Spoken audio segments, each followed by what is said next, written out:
Ici Louis Lemieux, votre fier député de Saint-Jean. La chaîne YouTube que vous regardez en ce moment, c'est la chaîne du député au service de la communauté. C'est une façon que j'ai trouvée d'essayer de nous permettre, de nous aider à communiquer plus et à communiquer mieux, pour permettre aux gens de la communauté de se faire connaître, de se faire voir, de s'expliquer et de s'aider.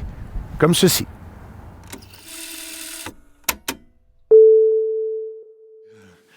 Ici Luc Archambault, bienvenue à Studio Saint-Jean. Aujourd'hui, avec notre invité, on va discuter, on va jaser, on va parler de fierté, on va parler de patrimoine, on va parler de langue aussi. J'ai le plaisir d'accueillir Mme Nathalie Laberge de la Société nationale des Québécois. Bonjour, Mme Nathalie. Bonjour. Bien heureux de vous rencontrer, encore une fois. Dans d'autres circonstances, bien entendu. J'aimerais ça commencer pour le bénéfice du public. C'est quoi la Société nationale des Québécois? Qu'est-ce que ça fait? Quel rôle ça joue? À qui ça s'adresse? Quoi ça sert, finalement? D'accord. Bien, la Société nationale des Québécois Richelieu-Saint-Laurent, c'est un organisme d'action apolitique, puis ça, je tiens de le mentionner en début de définition, parce que peu importe le parti au pouvoir, que ce soit au municipal, au provincial ou au fédéral, oui. Le but de la SNQ est de défendre et de promouvoir les intérêts des Québécois et de promouvoir l'identité de la nation québécoise. Donc, à la base, c'est ça. Et la grande mission, c'est de réunir, rallier le plus de gens possible à l'importance, à la valeur qu'ont la langue française, la culture et ses coutumes, à notre histoire et évidemment à notre patrimoine. Et encore le patrimoine au sens large, ça peut être le patrimoine bâti, mais ça peut être le patrimoine agricole, le patrimoine naturel, environnemental. Donc, c'est vraiment tout ce qui est important chez les Québécois, tout ce qui fait qu'on est là depuis le début, c'est de défendre tout ça comme nation. Ah, c'est bon. Oui. Mais est-ce que vous vous êtes donné des outils justement pour répondre ou adresser, si on veut, des situations où on a besoin d'être mieux vu, mieux représenté? Oui. Bien, d'ailleurs, il faut savoir que notre organisme existe depuis 75 ans. En fait, on va fêter en septembre prochain le 75e anniversaire. Les gens un peu plus âgés nous connaissent beaucoup sur le nom de Société Saint-Jean-Baptiste. Ah oui. Donc, c'est ce même mouvement-là qui a été créé par Louis Duvernay en 1834, qui existe toujours aujourd'hui, mais évidemment avec une nouvelle définition, une nouvelle mission. Donc, oui, évidemment, on a la chance d'avoir quand même quelques revenus, un conseil d'administration complet. Donc, avec peu de moyens quand même, on réussit à mettre en place des actions, des projets pour que les gens prennent conscience de la valeur de notre mission. Absolument. Ouais. Absolument. C'est vrai que c'est dans l'air de ce temps-là, la langue française. On en parle de plus en plus aux nouvelles, à la télévision ou à la radio, comme un affaiblissement ou la langue est un peu négligée ou en tout cas, elle perd du terrain, de toutes sortes de façons. Est-ce que la Société nationale ou même nous, est-ce qu'on peut faire des choses pour faire fleurir plus notre langue, la mettre plus de l'avant ou la renforcer finalement? En fait, il y a tellement de choses à faire par rapport à la langue. Faut le faire de manière collective, en groupe, mais il faut le faire de manière individuelle. De manière collective, c'est un peu le rôle de la SNQ de trouver des actions. Puis je pourrais vous parler tantôt plus des manières plus personnelles qu'on peut faire, mais collectivement, il faut savoir que la Société nationale des Québécois, c'est un organisme. On n'est pas les seuls. Chaque région du Québec, on est 20 régions au Québec où il y a une Société nationale des Québécois. Certains s'appellent encore Société Saint-Jean-Baptiste. Ah. Et nous sommes chapeautés, fédérés par un organisme qui s'appelle le Mouvement national des Québécois. OK, donc vous avez peut-être déjà entendu parler du MNQ beaucoup plus par rapport à la fête nationale, parce que nous sommes les grands coordonnateurs, nous sommes mandatés par le gouvernement pour mettre en place tout le système par rapport à la fête nationale partout au Québec. Donc, on est reconnu beaucoup pour ça. Oui. Alors, nous, on s'est donné comme mission aussi, avec les autres sociétés, de travailler sur la langue française. Et dernièrement, déjà depuis 2 semaines, il y a eu, avec la Fondation Lionel Groulx, qui est une fondation qui promouvoit l'histoire et le français en Amérique, a sorti un sondage qui parle de la perception des Québécois sur la langue française. Et ce qu'on s'aperçoit, c'est qu'il y a quand même, par rapport à un sondage qui avait été fait en 2018, c'est qu'il y a 17% de plus, c'est-à-dire les Québécois ont une préoccupation beaucoup plus grande par rapport à la langue. Les gens sont vraiment préoccupés. Il y a vraiment une sensibilité qui se passe et les gens, ce qu'ils souhaitent, évidemment, de la part de l'État et des groupes comme nous, c'est, ils ont mentionné quelques actions là, prioritaires que vous pourrez retrouver sur notre site Internet. Vous allez aller voir sur la page principale. Il y a un lien. Si quelqu'un est intéressé à aller voir tous les résultats du sondage, c'est sur le lien de notre site Internet. Mais ce que ça dit, c'est d'abord, c'est que les Québécois souhaitent que que les immigrants apprennent le français. C'est une priorité. Je crois que c'est comme 60% et plus que c'est ce que les gens souhaitent. Les gens souhaitent aussi que la loi 101 soit étendue à toutes les entreprises qui sont de juridiction fédérale. Donc, quand on va à la société, mettons à l'assurance chômage, on souhaite qu'il y ait plus de français, des choses comme ça. Il y a plein d'actions aussi là, qui sont énumérées dans ce sondage-là. Tantôt, je pourrais vous parler un peu plus en détail de ce qu'on fait, nous, avec les immigrants. Mais malgré tout ce que l'État peut faire, et là, le ministre Jolin Barrette s'en vient avec un plan béton, supposément en janvier, qui va renforcer la loi 101. Ce qu'on peut faire quand même individuellement, c'est que, je pense que c'est ça, les Québécois ont une responsabilité individuelle et collective dans leur maison. C'est-à-dire que il faut, je crois, et ça jusqu'à notre décès, faire en sorte qu'on améliore toujours notre français. Ne pas baisser la garde sur la manière qu'on parle, la manière qu'on écrit. Il faut continuer de s'améliorer. Il faut avoir ça en tête constamment. Ensuite, en tant que parent, un parent a beaucoup de responsabilités avec ses enfants, mais la langue est peut-être quelque chose de prioritaire quand même. Oui, absolument. Il faut faire lire les enfants. Il faut que les enfants lisent. Il faut que les enfants... il faut parler de l'importance de la langue à nos enfants, leur parler de...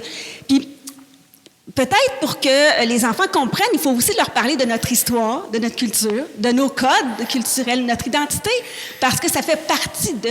J'avais participé à une conférence il y a plusieurs années avec un spécialiste des langues qui nous disait que pour aimer une langue ou pour apprendre une nouvelle langue, il fallait comprendre la logique d'une langue. Il fallait d'abord comprendre la logique de notre propre langue pour apprendre la logique d'une deuxième langue. Parce que c'est bien sûr, on peut apprendre l'anglais, mais si on ne comprend pas la logique de notre langue, on va baragouiner l'anglais. On va se débrouiller, mais est-ce qu'on va bien la parler? Ça, c'est autre chose. Mais c'est la même chose un peu pour notre langue. Il faut connaître nos traditions, nos cultures. Il faut avoir des idées. Il faut s'amuser. C'est ce qu'il disait aussi. Il faut s'amuser avec notre langue.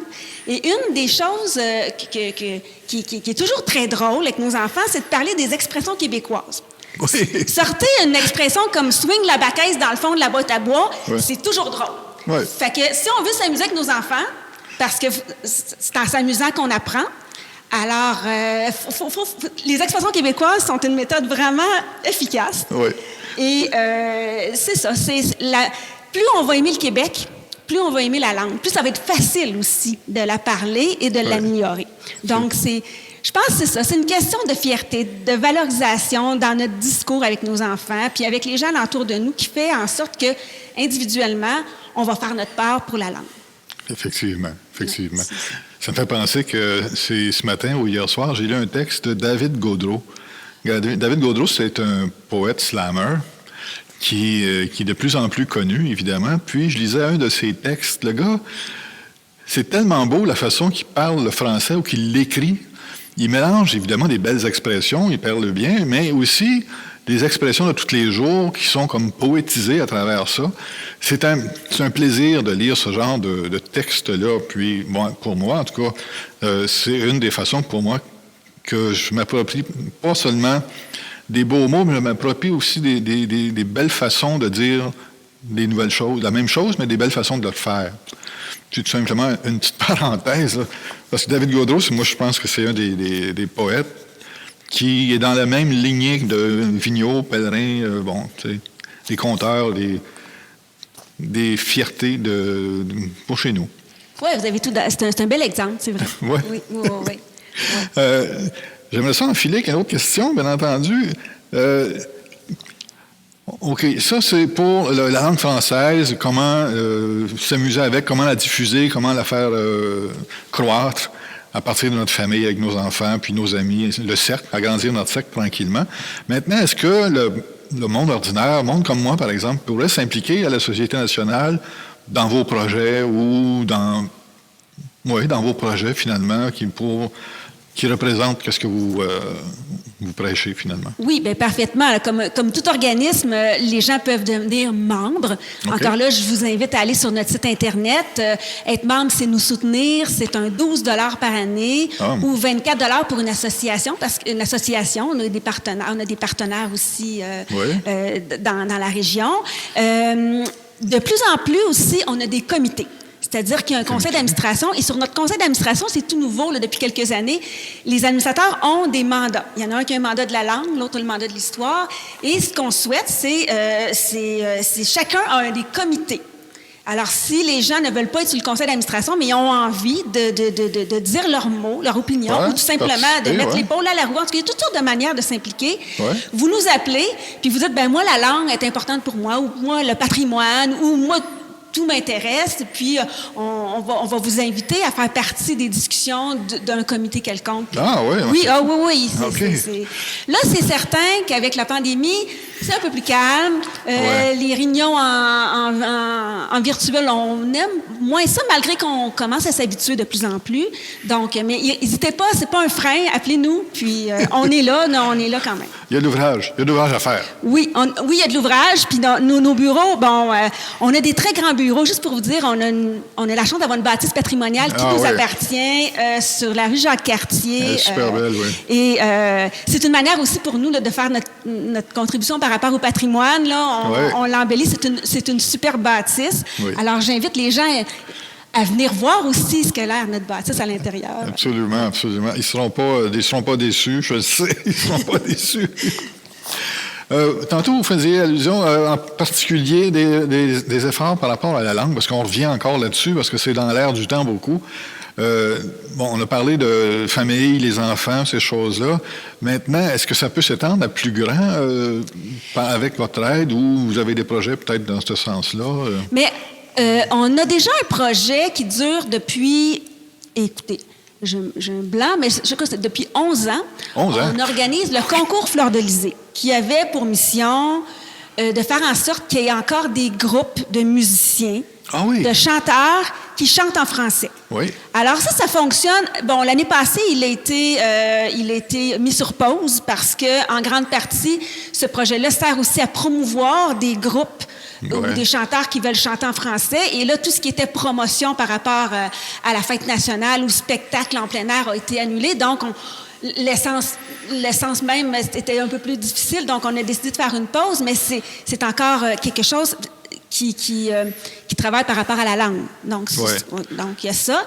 Et là, on a un tout nouveau projet qui s'appelle les rendez-vous culturels, qui s'adresse aux néo-québécois, aux allophones. Oui. Nous, on a eu la chance... En fait, c'est un projet, c'est une idée originale qui vient du Mouvement national des Québécois, notre fédération, et qui, il y a 3 ans, est venu nous voir ici à la SNQ Richelieu-Saint-Laurent, parce qu'il y a une chose que j'ai oublié de mentionner, c'est que nous sommes une région, c'est la Montérégisante. Donc, on dessert 43 villes quand même. Ah oui. Donc, ça va dans le fond, de Boucherville jusqu'à Sainte-Catherine, et on descend là, de Venise en Québec jusqu'à Saint-Rémy. Juste pour vous donner, là, c'est tout ça. Et on est venu nous voir en nous disant, ça vous tente-tu de développer un projet avec les immigrants? Et l'idée était d'inviter des immigrants à faire des rencontres culturelles, participer à des projets culturels, et par le fait même, d'apprendre quelques mots...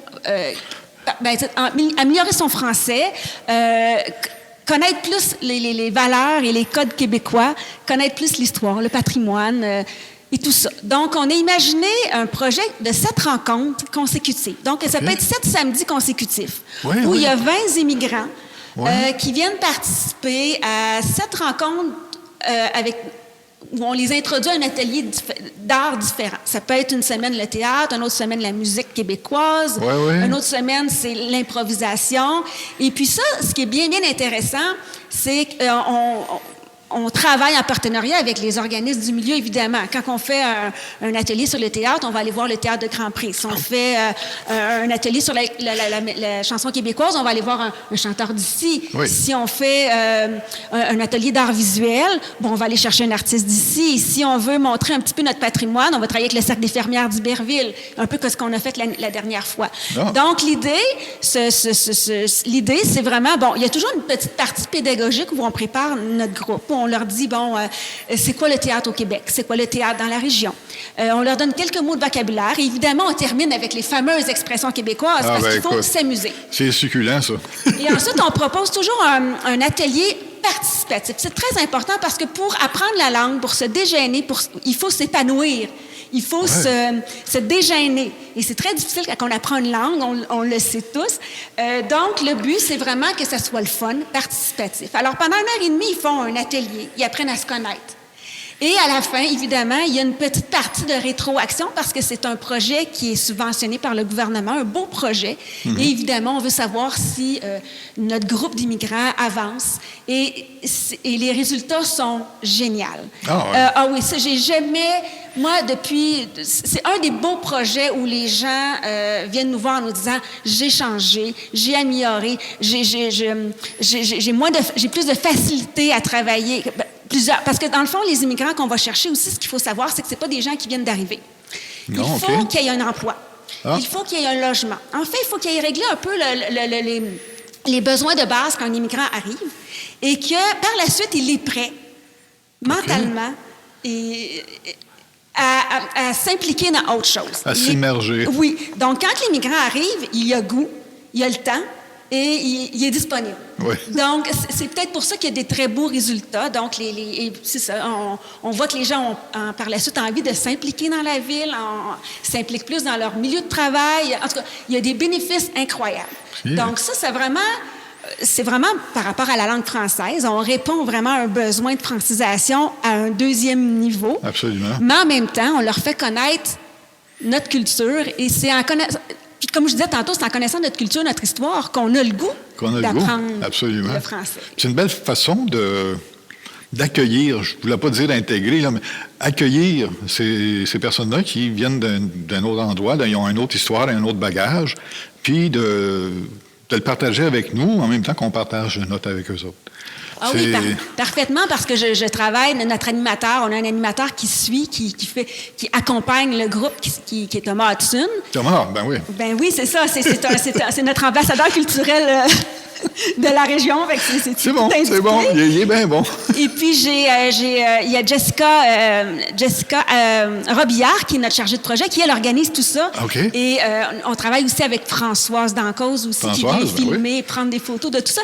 Et les trois disent, c'est merveilleux aussi, eux-mêmes, ça change leur vie. C'est très enrichissant de côtoyer toutes ces personnes-là qui viennent de différents pays. Et évidemment, il y a, ici dans la région, il y a l'organisme L'Ancre, qui nous aide, l'Ancre du carrefour de Coffre. Le Coffre? Ah, Coffre, en fait, le carrefour de l'emploi autrefois, là, qui ont une section vraiment pour les immigrants, où eux aident les immigrants à trouver un travail et tout ça. Alors, nous travaillons avec eux pour justement recruter les participants qui viennent participer. Donc, c'est toute une équipe qui travaille avec tous les artistes. Puis le but aussi, c'est de les emmener dans les institutions culturelles. Là, c'est un peu plus compliqué. On les fait en virtuel, nos projets. Ouais. Mais habituellement, on les amène, comme la première rencontre, ils sont venus ici à Trinity. La deuxième rencontre, on va les emmener à la bibliothèque. La troisième rencontre, on va les emmener au Centre d'art de Sabrevoix. On les a emmenés aussi au Centre culturel de Venise en Québec. Donc, on veut qu'ils visitent les centres culturels pour qu'ils retournent aussi par la suite consommer notre culture. Ça fait comme des points de repère pour ces gens-là pour pouvoir se sentir plus accueillis. Pas dire intégrer, j'aime pas le mot intégrer parce que c'est comme forcer quelqu'un à... Mais c'est ma perception à moi, là. Mais c'est ça, moi j'avais vu ça sur Facebook, je pense, où on voyait Thomas Hudson avec une bande de personnes en arrière de lui dans un autobus, puis il s'en allait à Venise. En tout cas, Je faisais ça. C'était montré, il paraît, comme c'était une aventure, une destination. Là, ça avait l'air excitant. Je suivais ça, puis je trouvais ça bien le fun parce que, évidemment, ça paraissait que c'était pour le service pour accueillir, faire connaître notre culture puis notre environnement à ces gens-là. C'était, je trouve ça un beau geste. D'ailleurs, ils étaient très heureux de connaître Venise en Québec. La plupart ne connaissaient pas. La plupart n'avaient pas osé aller plus loin que Saint-Blaise, je ne sais pas, un peu plus loin. Et quand les gens sont arrivés à Venise en Québec, ils ont dit « c'est donc bien beau ici ». Il y en a même qui ont comparé ça à Miami. On a passé vis-à-vis Saint-Paul, on leur a montré les canaux. Et puis là, les gens ne pensaient pas que ça existait au Québec. mais c'est à ça aussi que ça sert. Oui, une chance, parce qu'il n'y a pas juste Montréal sur la Terre. Là. Mais non, c'est ça. Donc, c'est bon. Écoutez, Mme Laberge, y a-t-il quelque chose, y a-t-il une question que j'aurais dû vous poser, par exemple? Mais c'est ça. Puis là, on a parlé de la langue française, mais je vous invite vraiment à aller sur le site Internet parce qu'on ne fait pas que ça aussi. Il y a toute la question des commémorations qui sont très importantes pour nous. Donc, Jour du drapeau, c'est un moment pour se rappeler les symboles puis qui on est. La Journée nationale des patriotes. C'est vous aussi, ça? Ça, c'est nous aussi qui faisons ça. Donc, ça, c'est une manière de rappeler que les patriotes se sont battus pour une démocratie. C'est ça qu'il faut retenir d'eux, puis c'est ça qu'on veut rappeler aux gens. Évidemment, la fête nationale. La fête nationale. La fameuse fête nationale. Alors, mais la fête nationale doit nous rassembler. Donc, ça aussi, c'est toujours on cherche des gens pour s'impliquer, autant sur le comité de la fête nationale de Saint-Jean, mais aussi partout en région. Donc, s'il y a des gens qui aiment les événements organisés, bon, c'est toujours... participer. Oui, parce que la fête nationale, ce qui est de différent avec les événements, c'est que c'est une fête citoyenne. Donc, c'est les citoyens qui doivent l'organiser. Bien sûr, il y a une coordonnatrice qui est engagée, mais c'est les citoyens qui devraient vraiment la chapeauter. Donc, c'est pour ça qu'on est très ouvert à tout ça. Et puis, pour terminer... c'est ça.